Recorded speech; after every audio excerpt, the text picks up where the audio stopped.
Hello दोस्तों, कैसे हैं आप सब। तो आप सब ठीक ठाक होंगे। मैं आपको बताने जा रहा हूँ आईटीआर के बारे में। तो सबसे पहले आपको आईटीआर की जानकारी देने से पहले मैं आपको बताना चाहूँगा, आपको चुनौतिया वाले चैनल को लाइक करें, सब्सक्राइब करें एंड शेयर करें ताकि आपको आगे की जानकारी अपडेट मिलती रहेगी। तो मैं आपको बताऊँगा कि आईटीआर की लास्ट डेट कब तक है, और अगर लास्ट डेट निकल गई है तो आप आगे कैसे आईटीआर फिल करेंगे।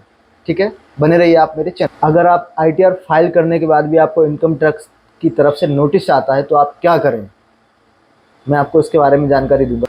अगर आपने आईटीआर रिटर्न नहीं भरा तो आपको नोटिस आना तय है। हालांकि ऐसा कई बार होता है कि आईटीआर फाइल करने के बाद भी आपको नोटिस आ जाता है।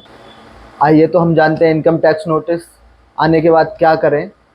तो दोस्तों, नई दिल्ली आयकर रिटर्न भरने की तारीख आईटीआर फिलिंग लास्ट डेट 31 जुलाई थी। अगर आखिरी तारीख तक रिटर्न फाइल नहीं किया तो आपको आयकर विभाग का नोटिस मिल सकता है। जानते हैं आईटीआर भरने के बावजूद अगर नोटिस आ जाए तो उस सूरत में क्या करना चाहिए। सबसे पहला सवाल, आयकर विभाग का क्यों आता है नोटिस। अगर आपकी आय टैक्सेबल है तो आप क्या अगर आपकी आय टैक्सेबल है तो आप टैक्स नहीं भरते। अगर आपकी आय टैक्सेबल है तो आप टैक्स नहीं भरते, तब नोटिस आना तय ही है।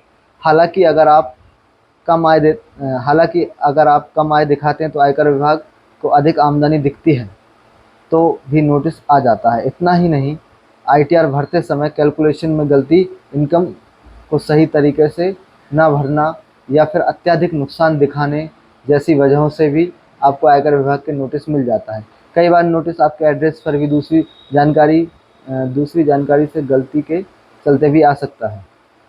कई बार आईटीआर लोग समय से फाइल नहीं कर देते हैं, लेकिन आयकर विभाग का नोटिस आ जाता है। आयकर विभाग के नोटिस को देखते ही लोग घबरा जाते हैं और सोचने लगते हैं कि अब क्या करें।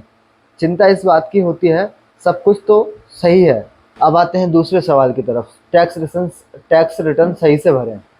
टैक्स नोटिस को सिस्टम के टैक्स लॉजिक्स के आधार पर जारी किया जाता है।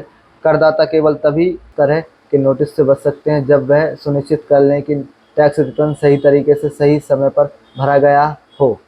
साथ ही आईटीआर और फॉर्म AS-26 में भरे गए इनकम के सारी डिटेल एक सामान्य हो अकाउंट में जमा और निकासी एक सीमा के अंदर होना चाहिए। और आईटीआर के म्यूचुअल फंड या शेयरों को खरीद या बेचने की जानकारी दी गई होनी चाहिए।